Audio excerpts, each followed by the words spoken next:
Oh, may energy pa. Matinggal? Sige, matinggal ka pa na matinggal ka muna. Tao! Matinggal pa rin. Ibon! Layo-layo? Hangin! Ano pa tawag ang teachers? Bukan! Boom! Sige, ma-start na kita. Sa title sa ating story, ang panahon. Noong unang panahon, may isang tao nakatira sa gilid ng bulkan. Boom!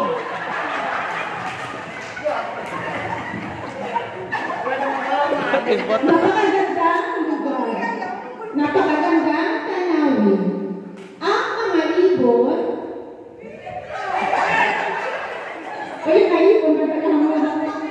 ay masayang nagliliparan dahil sa napakaaliwas na panahon. Nakapasarap ang simoy ng hangin. Ang mga tao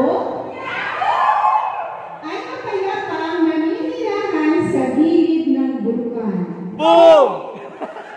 Dahil sa ganda na panahon. Ngunit isang araw, ginulantan ang mga tao, ang mga ibon,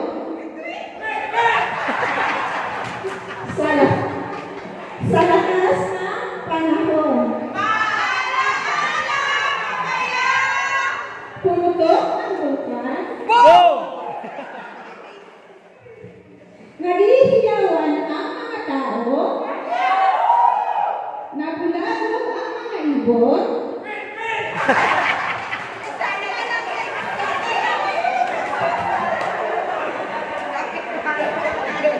dahil sa sama ng panahon.